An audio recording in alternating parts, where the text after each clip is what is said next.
हाय दोस्तों, मैं एसएस का स्वागत करता हूं। आज आप लोग के सामने एक नए टेस्ट लेकर आए हैं। वो जो टेस्ट है दोस्तों 14 नंबर है। इसके पहले 13 टेस्ट अपलोड किया जा चुका है। तो दोस्तों इस वीडियो को टेस्ट को शुरू से अंत तक देखें और उसके बाद देखें कि कितना तक आपकी तैयारी हो चुका है। अगर दोस्तों ये गारंटी देते हैं कि अगर टेस्ट सीरीज शुरू से अंत तक देखें तो आपको जरूर एग्जाम में सेम टू सेम क्वेश्चन देखने को मिलेगा। और तो पूरे अंत तक और प्लीज दोस्तों इस वीडियो को लाइक और अधिक से अधिक शेयर करें। तो आते हैं दोस्तों टेस्ट क्वेश्चन। इसमें लगभग 50 क्वेश्चन के आसपास है टेस्ट में।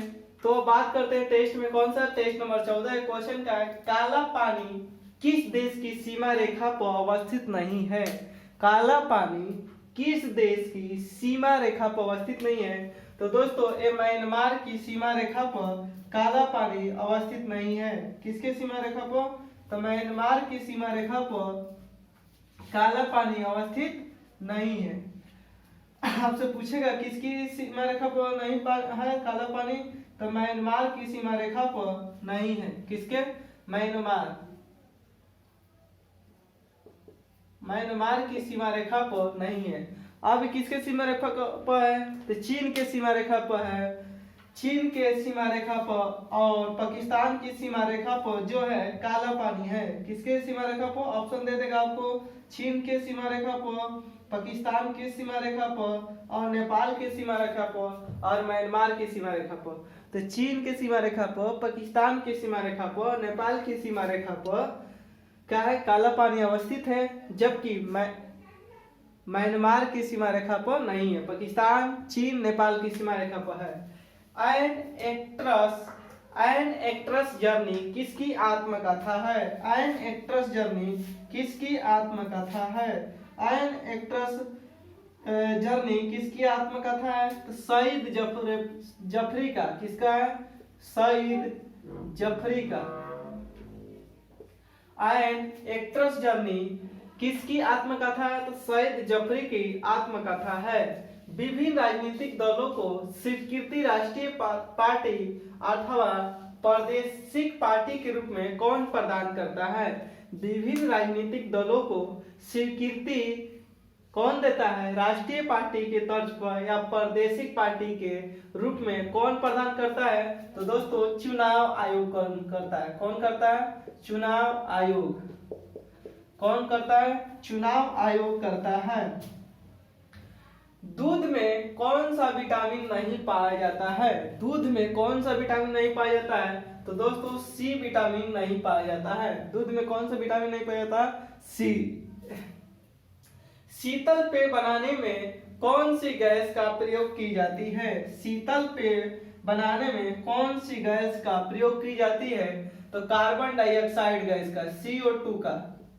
कार्बन डाइऑक्साइड गैस का प्रयोग शीतल पेय बनाने में किया जाता है। प्राणियों के लिए कौन सी गैस आवश्यक है? प्राणियों के लिए कौन सी गैस आवश्यक है जिससे हम लोग सांस लेते हैं? ऑक्सीजन की आवश्यक है। किसकी? ऑक्सीजन। ऑक्सीजन के सूत्र होता है O। और ऑक्सीजन की खोज किसने किया था? तो प्रिस्टले ने किया था। किसने? प्रिस्टले ने। मनुष्य के शरीर में कितनी हड्डियां पाई जाती है? मनुष्य के शरीर में कितनी हड्डियां पाई जाती है? तो 206 हड्डी पाई जाती है। अगर दोस्तों यहीं पर क्वेश्चन पूछेगा नवजात शिशु में कितनी हड्डियां पाई जाती है? तो 300 हड्डी पाई जाती है। कितनी? 300। स्पेक्ट्रम के 7 रंगों में सबसे अधिक तरंगदैर्घ्य किसकी होती है? तो तरंगदैर्घ्य पूछेगा तो लाल रंग की होती है। और किसकी सबसे कम स्पेक्ट्रम में तरंगदैर्घ्य होती है? तो बैगनी रंग की सबसे कम और सबसे अधिक तरंगदैर्घ्य लाल रंग की होती है। सौर मंडल की आकृति कैसी होती है? सौर मंडल की आकृति कैसी होती है? तो दोस्तों पूछेगा आपसे कि सौर मंडल की आकृति कैसी होती है? तो अंडाकार होती है। कैसा? अंडाकार। कौन धातु तरल अवस्था में पाई जाती है? कौन सी धातु तरल या द्रव अवस्था में पाई जाती है? कौन सी धातु कौन सी धातु तरल या द्रव अवस्था में पाई जाती है? तो पारा। कौन सी धातु? पारा, जो कि तरल या द्रव अवस्था में पाई जाती है। यहीं पर क्वेश्चन धातु पूछ देगा, यही पूछे कौन से अधातु द्रव अवस्था या तरल अवस्था में पाई जाती है? तो ब्रोमीन अधातु। ब्रोमीन क्या है? अधातु है। और आपको पारा क्या है? धातु है, जो कि धातु तरल द्रव अवस्था में पाया जाता है, और अधातु ब्रोमीन जो है द्रव या तरल अवस्था में पाया जाता है। किस धातु से अधिकतम विष फैलता है? तो शीशा से। शीशा का संकेत होता है पीबी, लेड, यानी शीशा से अधिक विष फैलता है। भारतीय अंतरिक्ष युग में कब शामिल हुआ था? भारत अंतरिक्ष में कब शामिल हुआ था? तो 1975 ईस्वी से। कब से शुरू हुआ? 1975 ईस्वी से शुरू हुआ। जीवन के लिए सबसे विषैले गैस कौन सी है? जीवन के लिए सबसे विषैले गैस कौन सी है? तो कार्बन मोनोऑक्साइड, जिसे बोलते हैं CO, सबसे विषैले गैस है। कौन सी है? Carbon monoxide. ओजोन परत किस किरणों को समा लेती है? तो इंफ्रारेड। किसको? इंफ्रारेड यानी अवरक्त किरण को समा लेती है। मतलब इंफ्रारेड जो होता है पाराबैंगनी जो किरणें होती है, ओजोन परत क्या करती है? रोक लेती है, यानी समा लेती है। तो ओजोन परत किस किरणों को समा लेती है? तो इंफ्रारेड यानी पाराबैंगनी किरणों को क्या करती है? रोक लेती है। कौन सा किरण? पाराबैंगनी, इंफ्रारेड को। लौह अयस्क प्राकृतिक में किस अवस्था में पाए जाते हैं? लौह अयस्क प्राकृतिक में किस अवस्था में पाए जाते हैं? तो अयस्क ऑक्साइड। लौह अयस्क प्राकृतिक में किस अवस्था में पाए जाते हैं? तो ऑक्साइड के रूप में पाए जाते हैं। किस रूप में? ऑक्साइड के रूप में पाए जाते हैं। समुद्र के पानी में सबसे अधिक लवण कौन सा होता है? समुद्र के पानी में किस लवण का अधिकता होती है? तो सोडियम क्लोराइड NaCl की अधिकता होती है। समुद्र के पानी में सबसे अधिक लवण कौन सा होता है? तो सोडियम क्लोराइड NaCl, जिसे साधारण नमक के नाम से जानते हैं। खाने वाला सोडा का रासायनिक नाम क्या है? खाने वाला सोडा का रासायनिक नाम क्या है? खाने वाला यानी बाइटोखाइल। तो बेकिंग सोडा, जिसे बाइटोखाइल मतलब सोडियम बाइकार्बोनेट, जो कि खाने वाला सोडा का रासायनिक नाम है। कास्टिक सोडा का रासायनिक नाम पूछेगा तो सोडियम हाइड्रोक्साइड NaOH होता है। धवन सोडा का रासायनिक नाम पूछेगा तो सोडियम कार्बोनेट होता है NaCO3। जब किसी झील की तली से उठकर वायु बुलबुला ऊपरी सतह तक आएगा तो उसका आकार क्या होगा? जब किसी झिल्ली की तली से उठकर वायु बुलबुला ऊपरी सतह तक आएगा तो उसका आकार क्या होगा? तो बढ़ेगा। क्या होगा? बढ़ेगा। आरंभिक वैदिक साहित्य में सर्वाधिक बड़ी नदी कौन सी है? जो शुरुआत वैदिक साहित्य था उसमें सर्वाधिक बड़ी नदी कौन सी है? तो सिंधु नदी है। कौन सी नदी है? सिंधु नदी है। आरंभिक वैदिक साहित्य में सर्वाधिक बड़ी नदी कौन सी है? सिंधु नदी है। वर्ष 1922 के साराबंदी यानी कोई कर न अभियान का नेतृत्व किसने किया था? वर्ष 1922 के साराबंदी मतलब होता है कोई कर नहीं अभियान का नेतृत्व किसने किया था? किसने किया था? साराबंदी के अभियान का नेतृत्व किसने किया था 1922 में? तो सरदार वल्लभ भाई पटेल गृह मंत्री थे। वर्ष 1922 के साराबंदी यानी कोई कर नहीं अभियान का नेतृत्व किसने?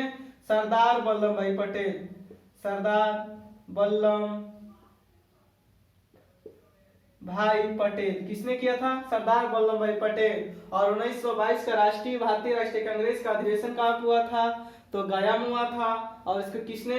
तो चित्तरंजन दास ने अध्यक्षता की थी। रेडियो तरंगों के विक्षेपण के लिए वायुमंडल के निम्न स्तरों में से कौन उत्तरदायी है?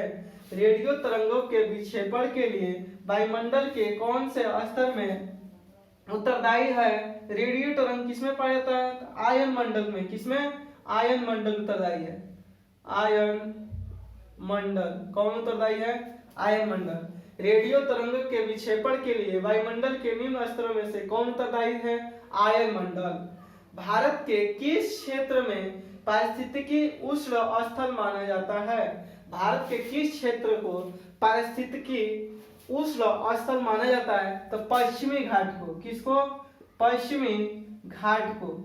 पश्चिमी घाट को जो केरल के पास में, उसी को भारत के पारिस्थितिकी उष्ण स्थल माना जाता है। भारत के लिए संविधान की रचना हेतु संविधान सभा का विचार सर्वप्रथम प्रस्तुत किसने किया था? भारत के लिए संविधान की रचना हेतु संविधान सभा का विचार सर्वप्रथम किसने प्रस्तुत किया था? स्वराज पार्टी ने। किसने? स्वराज पार्टी।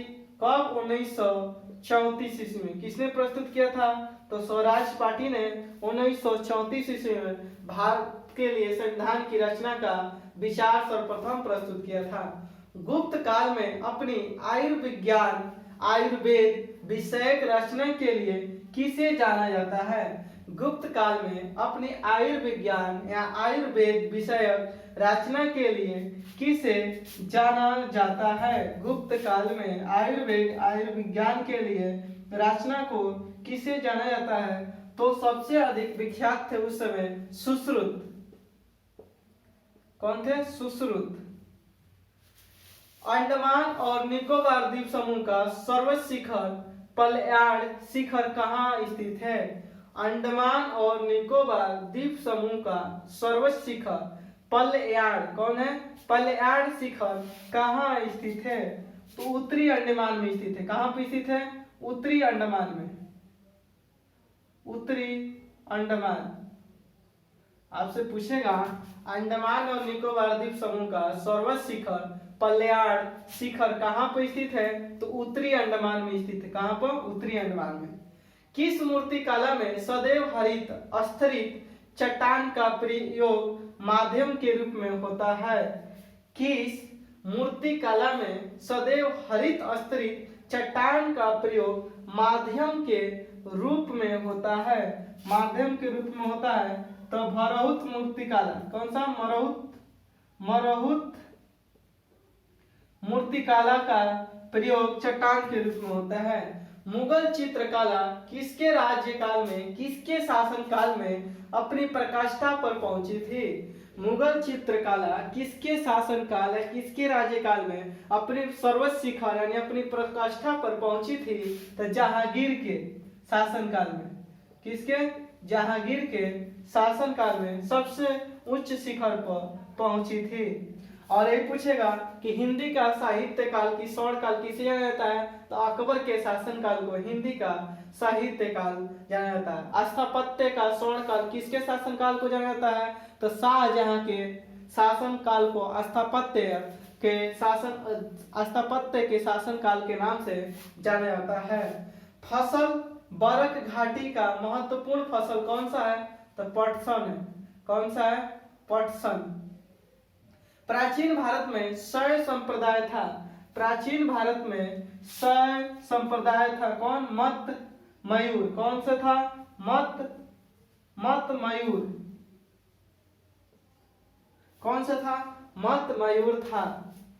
हमने एक बात करते हैं दोस्तों, उत्सारण सिद्धांत किसने दिया था? उत्सारण सिद्धांत किसने दिया था? दादा भाई नौरोजी। किसने? दादा भाई नौरोजी। प्रथम ब्रिटिश सांसद बनने वाले भी थे दादा भाई नौरोजी, और प्रथम पारसी कांग्रेस का अधिवेशन करने वाले दादा भाई नौरोजी, और 1906 के कलकत्ता अधिवेशन में स्वराज का मांग करने वाले थे दादा भाई नौरोजी। नवंबर 1946 में B.R. अम्बेडकर संविधान सभा के लिए कहां से निर्वाचित हुए थे? नवंबर 1946 में B.R. अम्बेडकर संविधान सभा के लिए कहां से निर्वाचित थे? ते पश्चिम बंगाल से निर्वाचित थे। कहां से? पश्चिम बंगाल से निर्वाचित थे। कृष्ण जीवन पर प्रेम वाटिका काव्य की रचना किसने की थी? कृष्ण जीवन परब प्रेम वाटिका काव्य की रचना किसने किया था? तो रस खान ने। किसने? रस खान। किसने किया था? रस खान। कृष्ण जीवन परब प्रेम वाटिका काव्य की रचना किसने की थी? रस खान ने। स्वतंत्रता प्राप्ति के बाद किसने यह सुझाव दिया था कि भारतीय राष्ट्रीय कांग्रेस को समाप्त कर दिया जाए? स्वतंत्रता प्राप्ति के बाद किसने यह सुझाव दिया था कि भारतीय राष्ट्रीय कांग्रेस को समाप्त कर दिया जाए? तो महात्मा गांधी। किसने दिया था? महात्मा गांधी ने सुझाव दिया था कि भारत की आजादी के बाद राष्ट्रीय कांग्रेस का जो उसको संगठन है उसको क्या किया जाएगा? समाप्त कर दिया जाएगा। महादेव गोविंद रनाडे ने कब भारतीय राष्ट्रीय सामाजिक सम्मेलन का गठन किया? महादेव गोविंद रनाडे ने कब भारतीय राष्ट्रीय सामाजिक सम्मेलन का गठन किया? तो 1883 ईस्वी में। कब किए थे? महादेव गोविंद रनाडे ने कब भारतीय राष्ट्रीय सामाजिक सम्मेलन का गठन किया था? 1883 ईस्वी में। महादेव गोविंद रनाडे गोपाल कृष्ण गोखले का राजनीतिक गुरु थे और महात्मा गांधी का राजनीतिक गुरु कौन थे? गोपाल कृष्ण गोखले। महात्मा गांधी के राजनीतिक गुरु गोपाल कृष्ण गोखले। गोपाल कृष्ण गोखले का राजनीतिक गुरु कौन थे? महादेव गोविंद रनाडे। ऑस्ट्रेलिया के प्रधानमंत्री बॉब हॉक की पहल पर एशिया प्रशांत आर्थिक सहयोग जिसे बोलते ओपेक का गठन कब किया गया? ओपेक का गठन कब किया गया? ऑस्ट्रेलिया के प्रधानमंत्री बॉब हॉक की पहल पर एशिया प्रशांत आर्थिक सहयोग ओपेक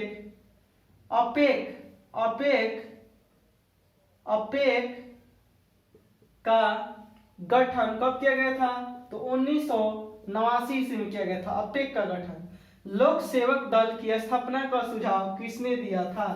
लोक सेवक दल की स्थापना की सुझाव किसने दिया था? तो महात्मा गांधी ने दिया था। किसने? महात्मा गांधी। लोक सेवक दल की स्थापना का सुझाव किसने दिया था? महात्मा गांधी ने। माउंटबेटन योजना के अंतर्गत कब पहली बार भारत विभाजन तथा पाकिस्तान निर्माण को स्वीकार किया गया? माउंटबेटन योजना कब आया था? 1946 ईस्वी में। माउंटबेटन योजना कब आया था? 1946 ईस्वी में। और माउंटबेटन योजना के अंतर्गत कब पहली बार भारतीय विभाजन एवं पाकिस्तान निर्माण को स्वीकार किया गया था? कब? तो 3 जून 1947 को। कब? 3 जून 1947 को। और 3 जून 1947 को डक्की योजना के भी नाम से जाना जाता है। देश के प्रथम विश्वविद्यालय कलकत्ता विश्वविद्यालय की स्थापना कब की गई थी? देश की प्रथम विश्वविद्यालय कौन सी है? तो कलकत्ता विश्वविद्यालय है। और इसकी स्थापना कब की गई थी? तो 24 जनवरी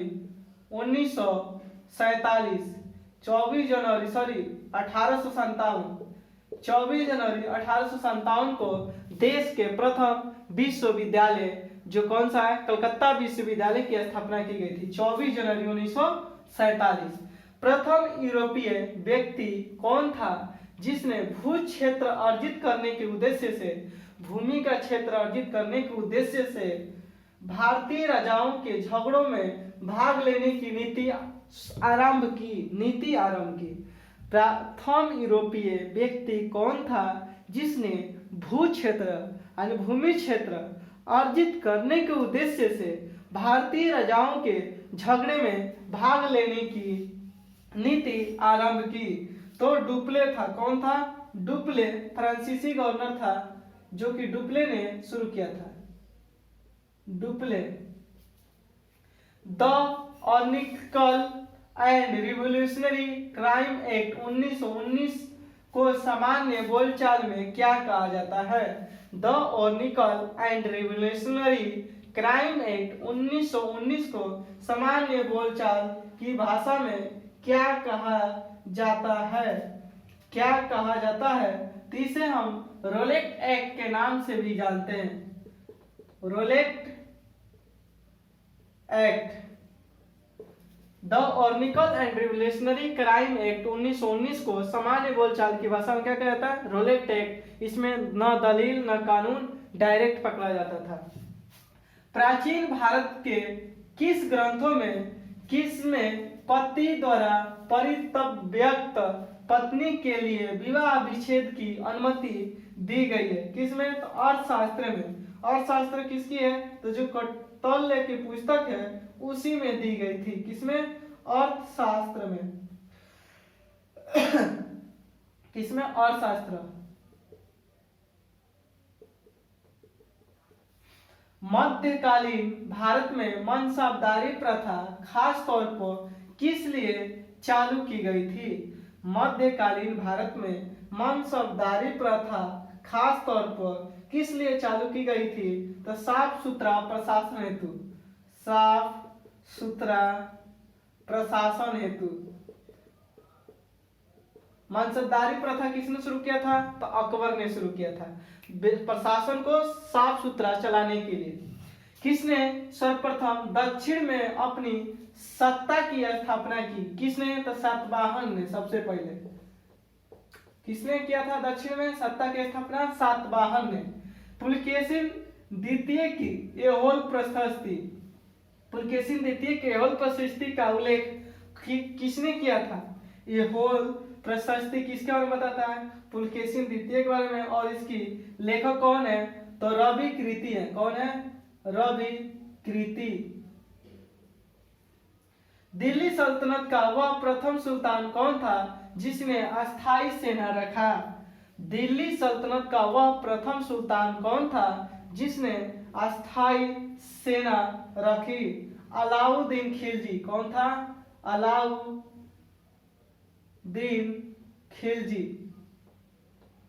कौन था? अलाउद्दीन खिलजी। दिल्ली सल्तनत का वह प्रथम सुल्तान कौन था जिसने अस्थायी सेना रखी? तो अलाउद्दीन खिलजी। फरवरी 1928 में सर्वदलीय सम्मेलन का सभापति कौन था? फरवरी 1928 में सर्वदलीय सम्मेलन का सभापति कौन था? तो मोतीलाल नेहरू। मोतीलाल नेहरू। और 1929 का भारतीय राष्ट्रीय कांग्रेस का अधिवेशन कहाँ हुआ था? तो लाहौर में हुआ था, जिसकी अध्यक्षता किसने किया था? तो जवाहरलाल नेहरू ने। लॉर्ड वेलेस्ली के साथ सहायक संधि पर किस निजाम ने हस्ताक्षर किया था? तो सबसे पहले सहायक संधि किसने लाया था? तो वेलेस्ली ने लाया था। किसने? Lord Wellesley. लॉर्ड वेलेस्ली जो का शासनकाल था कितना से 1798 से 1805 ईस्वी तक था, और इसने सबसे पहले सहायक संधि की नीति अपनाई थी। किसने? लॉर्ड वेलेस्ली ने। तो इस संधि पर किस निजाम ने हस्ताक्षर किया था? किस निजाम ने हस्ताक्षर किया था? तो इस निजाम का नाम था, कौन रखा है कि लॉर्ड वेलेस्ली के निजाम अली। किसने? तो इसमें बस निजाम अली था। निजाम अली। किसने हस्ताक्षर किया था? तो निजाम अली ने। संविधान का कौन सा संशोधन पंचायत राज व्यवस्था से संबंधित है? तो 73वां संविधान संशोधन। ये 73वां संविधान संशोधन पंचायत राज व्यवस्था से संबंधित है। और पंचायत राज व्यवस्था जो 73वां है संशोधन किया गया था त्रिस्तरीय पंचायत राज व्यवस्था से, और 1992 ईस्वी में संसद में पास किया गया था, और पास होकर 1993 में यह लागू किया गया था। तो ये 92 में पेश किया गया था कानून को, और 1993 में पास हुआ था। तो इसको भी याद करें। संसद के लिए राष्ट्रपति का भाषण कौन तैयार करता है? संसद के लिए राष्ट्रपति का भाषण कौन तैयार करता है? तो केंद्रीय मंत्रिमंडल। कौन करता है? केंद्रीय मंत्रिमंडल तैयार करता है। कौन करता है? केंद्रीय मंत्रिमंडल तैयार करता है। तो दोस्तों ये हमारा आज का टेस्ट रहा। अगर दोस्तों आप लोग का आंसर अच्छा से समझ में आया होगा, अगर समझ में आ रहा है तो प्लीज आप लोग वीडियो को लाइक और कमेंट करें, और अधिक से अधिक इस वीडियो को शेयर करें। फिर मिलेंगे अगले टेस्ट यानी 15 में। ये मेरा टेस्ट नंबर 14 था। तब तक के लिए धन्यवाद।